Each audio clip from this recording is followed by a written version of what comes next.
నమస్కారం. ఆంధ్రప్రదేశ్, తెలంగాణలతో పాటు దేశవ్యాప్తంగా కూడా ఈ బుక్కుల రాజ్యాంగం నడుస్తున్నది. లోకేష్ రెడ్ బుక్ రాజ్యాంగం. ఆయన వాళ్ళు ప్రతిపక్షంలో ఉన్నప్పుడు ఆంధ్రప్రదేశ్ అంతా ఎన్నికల ప్రచారానికి ముందు ఎన్నికల ప్రచారంలో తిరుగుతూ ఓ రెడ్ బుక్లో రాసుకుంటున్నాను మీ పేర్లని అని చెప్పి మనకు చిన్నప్పుడు మన స్కూల్లో మానిటర్ రాసుకునేవాడు. మానిటర్ మీ పేరెక్కింది అనేవాడు. ఎంతమంది అధికారుల పేర్లు ఎక్కినాయి, ఎంతమంది రాజకీయ నాయకుల పేర్లు ఎక్కినాయి తెలియదు కానీ రెడ్ బుక్ రాజ్యాంగం అని లోకేష్ అనకపోయినా రెడ్ బుక్ రాజ్యాంగం నడుస్తుందని మాత్రం వైసీపీ వాళ్ళు ఆరోపిస్తున్నారు ఆంధ్రప్రదేశ్లో. అంతవరకు నిజం. ఇప్పుడు రెడ్ బుక్ వ్యతిరేకంగా మేము బ్లూ బుక్ రాస్తామంటున్నారు. అంటే జగన్మోహన్ రెడ్డి గారు ఆ పేరు చెప్పకుండానే నేనైతే రాసుకుంటున్నా, ఖచ్చితంగా మీ పని పడతా, మేము అధికారంలోకి వచ్చినాం కానీ అధికారులను రాజకీయ నాయకులు బెదిరిస్తున్నాడు ఆయన. అప్పుడు వాళ్ళు ఇప్పుడు వీళ్ళు ఏం తగ్గేదే లేదు, ఇద్దరు కూడా ఎవరికి వాళ్ళు తగ్గేదే లేదు మాట్లాడుతున్నారు. అట్లాగే అక్కడ రెడ్ బుక్ బ్లూ బుక్ రాజ్యాంగం నడుస్తుంటే ఇక్కడ మరి కాంగ్రెస్ వ్యతిరేకంగా పింక్ బుక్ అని మొదలైంది. కవిత గారు అన్నారు, కవిత నేను కూడా పేరు రాసుకుంటున్నా అంటున్నారు. మరి ఈ రెండో తరం నాయకులందరూ కూడా, అటేమో జగన్మోహన్ రెడ్డి రెండో తరం నాయకుడే ముఖ్యమంత్రి అయింది, అటు లోకేష్, ఇటు పక్కన మనకు కవిత, వీళ్ళందరూ కూడా బుక్కులు రాసుకుంటున్నారు. ఇక రాజ్యాంగ పుస్తకం పట్టుకొని రాహుల్ గాంధీ గారు దేశం అంతా తిరుగుతున్నారు. రాజ్యాంగాన్ని మేమే పరిరక్షిస్తాం, మేమే రాజ్యాంగాన్ని మేమే. వాళ్ళున్న 60 ఏళ్లలో వాళ్ళు ఏం చేశారు అందరికీ తెలుసు. ఇప్పుడు 20 ఏళ్లలో వీళ్ళు ఏం చేస్తున్నారో ఇది తెలుసు. ఈ 10 ఏళ్లలో అంతకుముందు మనకు కాంగ్రెస్ ఇతర ప్రభుత్వాలు ఉన్నప్పుడు ఏం జరిగింది తెలుసు మనకు. కనుక వీళ్ళు ఎవరు తగ్గేదిలే, ఎవరు తీసిపోలేదు అంటున్నారు. ఈ బుక్కుల రాజ్యాంగం చేసుకుంటూ అధికారులను బెదిరించే క్రమంలో నేను ఒకటి మాట అంటున్నాను. జనరల్గా మనకు పాత ఐపీసీలో సెక్షన్, ఇప్పుడు కొత్త సంహిత ఉన్నారు కానీ నేర సంహిత, దానిలో అర్థం కాని భాష, అర్థం కాని సెక్షన్లు మార్చేశారు అంతే తప్ప విషయం అదే. అంటే కొత్త సీసాలో పాత సార పోసాను, అంతకని ఏం లేదు. సీసా కొత్తదని చూపెడుతున్నారు. కనుక రాజ్యాంగంలో మనకి భారత నేర సంహిత కానీ, సాక్ష్య చట్టం కానీ, భారతీయ సాక్ష్య నాగరిక కానీ, ఇవన్నీ కూడా పేర్లు సంస్కృతం పేరు పెట్టారు. కొరకరాని కొయ్యలుగా తయారు చేశారు, అది వేరే సంగతి. ఇక్కడికి వచ్చేవరకు ఏంటంటే ఈ బుక్కులో రాసుకునే క్రమంలో వీళ్ళు ఏం చేస్తున్నారు, అధికారులను డైరెక్ట్గా బెదిరిస్తున్నారు. నా ఉద్దేశం ఏంటంటే ఎవరైనా ప్రజా ప్రయోజన రాజ్యం వేయాలి, లేకపోతే సుమోటోగా కోర్టులో తీసుకోవాలంటున్నాను నేను.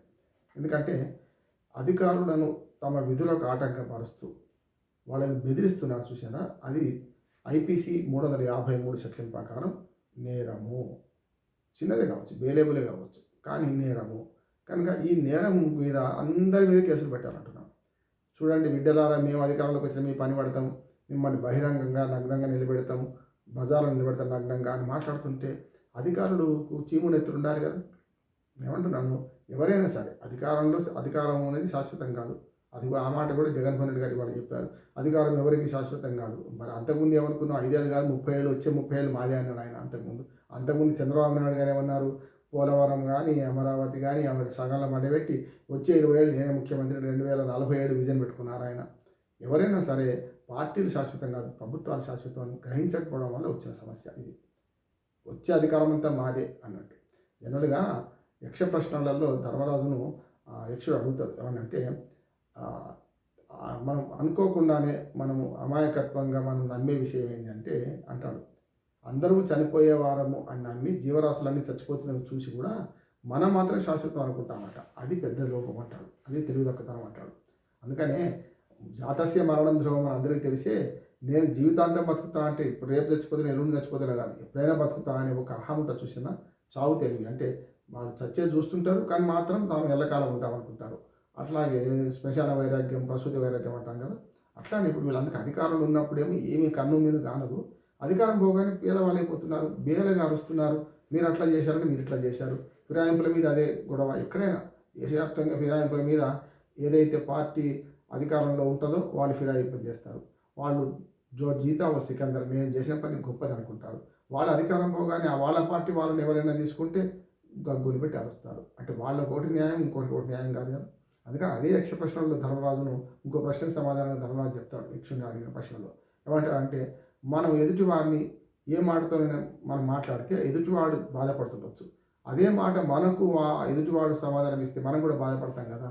అంటే మన చర్యలు ఎదుటివారిని ఎట్లా బాధిస్తాయో ఎదుటివారి చర్యలు కూడా మనం బాధించే అవకాశం ఉంది. కనుక మనం సంయమనం పాటించాలి. మనం పరమత సహనం కానీ పరులకు హాని చేయకపోవడం ఉండాలి.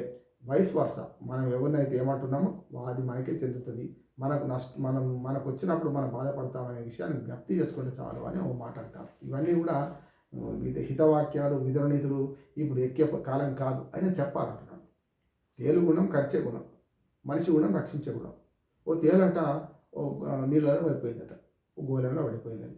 దాన్ని ఒక మంచి పౌరుడు ఏం చేస్తున్నాడు, దాన్ని తేలును తీసే ప్రయత్నం చేస్తున్నాడట. తీసే ప్రయత్నం చేసిన ప్రతిసారి తేలు కుడుతుందట. దాని సహజ గుణం కుట్టడం, తీసే గుణం మానవత్వం. ఈ రెండింటి మధ్యన ఘర్షణ ఎప్పుడైనా ఉంటుంది. కనుక ఇవాళ జరుగుతున్న ఘోరాలు, నేరాలన్నింటి చూసి మనం ఏదో సూక్తి ముక్త వాళ్ళు చెప్తా అంటే లాభం లేదు అనుకోవచ్చు. కానీ చెప్పడం అనేది చెప్పాలి కదా మనం, లేకపోతే కష్టం కదా. అందుకని ఇప్పుడు వీళ్ళందరూ సూక్తి ముక్త వాళ్ళు చెప్తున్నారు. రేవంత్ రెడ్డి గారు కూడా ఈ మధ్యన చావు తెలివి అంటారు, లేకపోతే పదవి పోయి తెలివి కానీ చాలా పెద్ద ఎత్తున చావు తెలివి అంటే ఇంకో రకంగా అనుకోకండి మీరు. నేనేమంటున్నానంటే తన దాకా వస్తే ఈ మొత్తం చుట్టుముట్టు చుట్టుముడితే సమస్యల సుడిగుండంలో మునిగిపోతుంటే మునుక కూడా మంచిది అనుకుంటారట. దేవదాస్ సినిమాలో పాట ఉంది కదా మనకు, ఏది మునకే సుఖం అనుకోవై కుడి ఎడమైతే పొరపాటు లేదో. అట్లా తయారయ్యారు వీళ్ళందరూ కూడా. ఈ కుడి ఎడమైతే పొరపాటు లేదో ఎట్లానో రాజకీయాల్లో కూడా కుడి ఎడమైతే పొరపాటు లేదు, ఏది కింద పడ్డ పంచోతే మీద పడ్డ పంచోతే అంటున్నారు వీళ్ళు.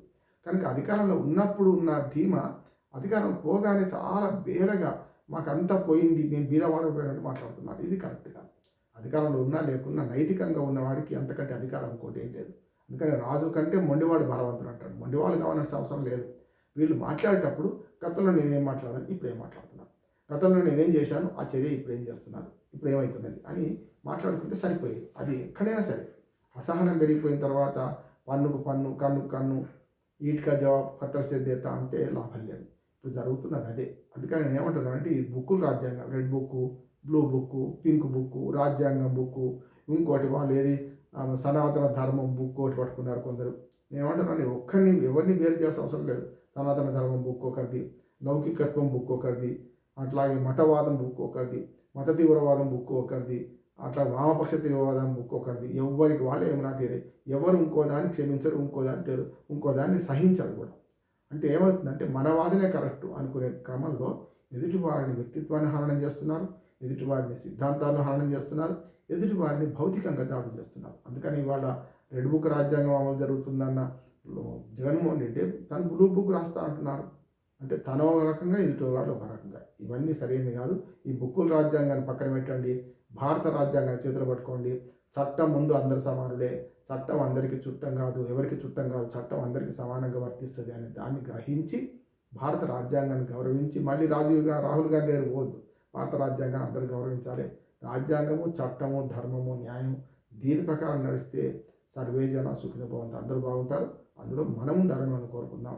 ఈ బుక్కుల రాజ్యాంగాన్ని పక్కన పెట్టండి, అసలైన భారత రాజ్యాంగాన్ని చేతబట్టండి అని మరొకసారి విజ్ఞప్తి చేస్తూ ముగిస్తున్నాను. నమస్కారం.